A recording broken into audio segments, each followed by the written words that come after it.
আসসালামু আলাইকুম, কি অবস্থা সবার? Welcome to Hablu programmer. C programming full কোর্সে আজকে এই ভিডিওতে আপনাদের সবাইকে স্বাগতম। এতদিন ধরে আমরা কন্ট্রোল ফ্লো এর যেই জিনিসপত্রগুলো ছিল, আমাদের স্টেটমেন্ট, লুপ, এই সম্পর্কে দেখলাম। আজকে আমরা কন্ট্রোল ফ্লো থেকে অনেকগুলো এক্সাম্পল আমরা করব। তার আজকে ফার্স্ট যে এক্সাম্পল আমরা দেখব সেইটা হচ্ছে check whether a number is even or odd. অর্থাৎ আমার কিবোর্ড থেকে কোনো ইউজার যখন কোনো কিছু ইনপুট দিবে তখন আমরা সেই নাম্বারটাকে, কোনো কিছু ইনপুট না, নাম্বার যদি ইনপুট দেয় তাহলে সেটা চেক করবো যে নাম্বারটা ইভেন নাকি অড নাম্বার। ইভেন আর অড নাম্বার আমরা কিন্তু জানি, যে সকল সংখ্যা 2 দ্বারা নিঃশেষে বিভাজ্য তাদেরকে আমরা ইভেন নাম্বার বা জোড় সংখ্যা বলে ডাকি। আর যে সকল সংখ্যাকে 2 দ্বারা ভাগ করা যায় না তাদেরকে আমরা অড নাম্বার বা বিজোড় সংখ্যা বলে ডাকি, রাইট? সো এই প্রবলেমটা কিন্তু অনেক ইজি হওয়ার কথা। আপনি এটা শোনার সাথে সাথেই আপনার মাথার মধ্যে কিন্তু ক্যাচ হয়ে গেছে যে কি হইতে পারে এখানে। সো এখানে কি আমাদের দুইটা জিনিস, হয় এইটা হবে নয়তো এইটা হবে, হয় এই নাম্বারটা ইভেন হবে নয় নাম্বারটা অড হবে।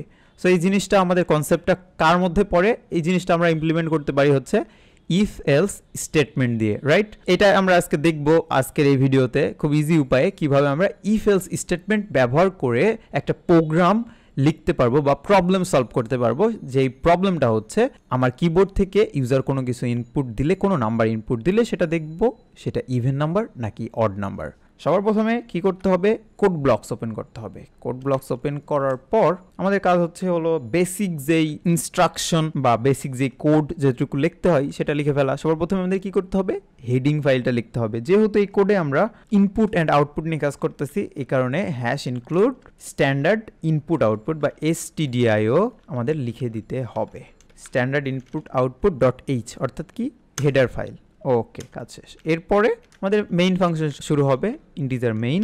তারপরে আমাদের কার্লি ব্রেসিস শুরু হওয়ার কথা। এবার যেহেতু আমার ইউজার কিবোর্ড থেকে কোনো কিছু ইনপুট নেবে, সো কোনো কিছু ইনপুট মানে নাম্বার ইনপুট নেবে, ইন্টিজার নাম্বার ইনপুট নেবে এবং দেখবে সেই ইন্টিজারটা 2 দ্বারা বিভাজ্য কি বিভাজ্য না। সবার প্রথমে কি করবে, নাম্বার ইনপুট নেবে। ইনপুট নেওয়া মানে কি, স্ক্যান করা। যখন আমরা প্রিন্টারে কোনো কিছু প্রিন্ট করতে যাই, সাপোজ আপনার একটা কিছু ফটোকপি করতে হবে, এটা করার জন্য সবার প্রথমে আমাদের যেই কম্পিউটারের দোকানের যেই লোকটা থাকে সে কি করে, সে একটা যন্ত্র বা স্ক্যানারের মধ্যে সেই ডকুমেন্টটা আগে স্ক্যান করে। অর্থাৎ আগে সে যে জিনিসটা প্রিন্ট করতে চায় সেটা ইনপুট হিসাবে স্টোর করে রাখে তার কম্পিউটারে, তারপরে সেই সেম জিনিসটা সে প্রিন্ট করে।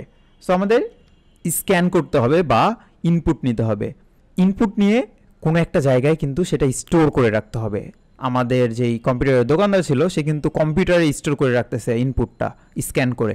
যেহেতু আমি কোড করতেছি, সো আমার কোড কোথায় জমা রাখতে পারবো, আমরা ভেরিয়েবলের মধ্যে জমা রাখতে পারবো। আমরা কি ইনপুট নিব, ইন্টিজার ভ্যালু ইনপুট নিব বা পূর্ণ সংখ্যা ইনপুট নিব। সো যেহেতু আমাদের ভেরিয়েবলটা ইন্টিজার হবে, সো ইন্টিজার কিওয়ার্ড ইউজ করে ভেরিয়েবলের একটা নাম ইউজ করলাম যে নাম্বার, NUM। ওকে, নাম্বার ইনপুট নিব। তার আগে আমি আমার ইউজারকে শো করাবো কনসোলে যে কিছু একটা ইনপুট দাও। শো করানোর জন্য আমাদের কোন ফাংশন ইউজ করতে হবে, বিল্ট ইন ফাংশন আছে প্রিন্টএফ। সো প্রিন্টএফ লিখে দিলাম, প্যারেন্থেসিসের মধ্যে কোটেশনের মধ্যে লিখে দিলাম ইন্টার এ নাম্বার। ওকে, একটা নাম্বার আমরা এন্টার করার কথা আমাদের ইউজারকে বললাম। যেহেতু তাকে একটা জিনিস শো করাইছে, এখন আমাদের ইনপুট নেওয়ার পালা। সো ইনপুট নেওয়ার জন্য কী করতে হবে, স্ক্যান এ ফাংশন ইউজ করতে হবে এবং আমাদের ইনপুটটা নিয়ে নাম্বারের মধ্যে স্টোর করে রাখতে হবে। আমরা ইনপুটটা নিব, সেটার ফরম্যাট স্পেসিফায়ার কি হবে, সেটা কেমন টাইপ, %d বা ডেসিমেল ভ্যালু টাইপ, অথবা %io ইউজ করতে পারতাম আমরা। অ্যান্ড এটা কোথায় স্টোর হবে, এটা স্ক্যান করে আমাদের নাম্বার ভেরিয়েবলের মধ্যে স্টোর করে রাখবে। সো যেহেতু তার অ্যাড্রেসের মধ্যে স্টোর করে রাখবো, এই কারণে অ্যান্ড ইউজ করতে হবে, রাইট? আমরা কিন্তু আগে থেকে জানি। সো অ্যান্ড নাম্বার ইউজ করলাম, তার মানে নাম্বারের মধ্যে এই নাম্বারটা স্টোর করে রাখবো। আমাদের ইনপুট নেওয়ার পালা শেষ, ইনপুট নেওয়ার কাজ শেষ। এখন আমরা কি করব, এখন আমরা ইফ এলস স্টেটমেন্টের মাধ্যমে দুইটা জিনিস করব। ইফের মধ্যে আমরা করব যে আমাদের নাম্বারটাকে 2 দ্বারা বিভাজ্য যদি হয় তাহলে বলবো যে এটা ইভেন নাম্বার, আর নতুবা সেটা অড নাম্বার, বুঝে যাচ্ছে।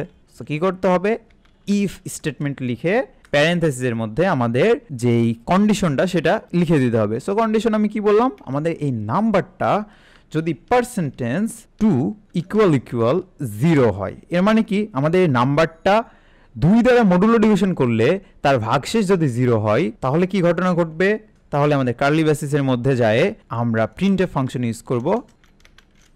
প্রিন্টএফ ফাংশনের মধ্যে বলে দিব যে আমাদের এই নাম্বারটা একটা even number, so even number বলে দিলাম, ডান।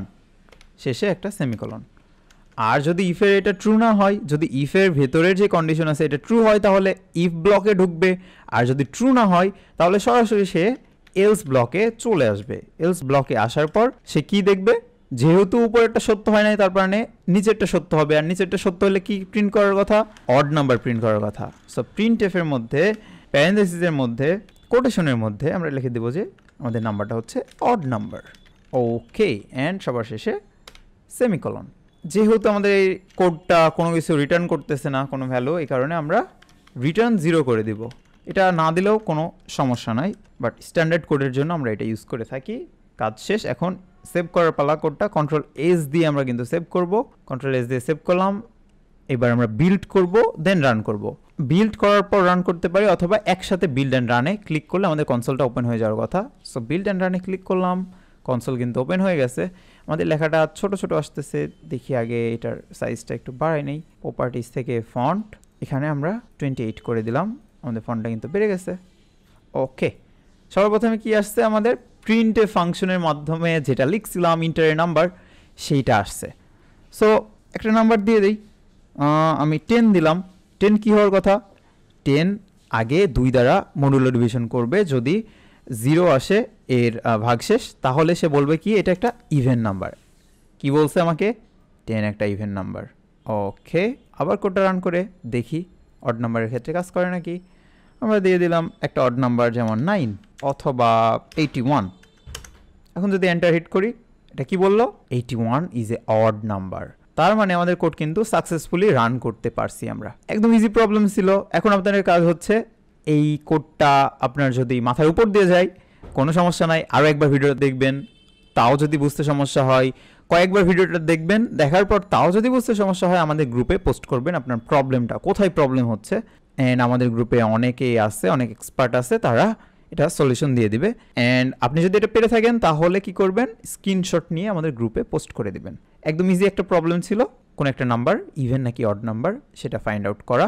আশা করি আপনারা বুঝতে পারছেন আজকের প্রবলেমটা। আমাদের প্রত্যেকটা প্রবলেমের কোড গিটহাব এই আপলোড করে আমাদের লিঙ্কটা দেওয়া থাকবে ভিডিও ডেসক্রিপশনে, অথবা আমাদের নোট এর মধ্যে দেওয়া থাকবে, আপনারা ভিডিও ডেসক্রিপশন থেকে সেটা চেক করে নিতে পারবেন। আজকের ভিডিওটা এই পর্যন্তই। নেক্সট ভিডিওতে আমরা অন্য আর একটা প্রবলেম সলভ করে দেখাবো। দেখা হবে নেক্সট ভিডিওতে। Have fun, take a risk.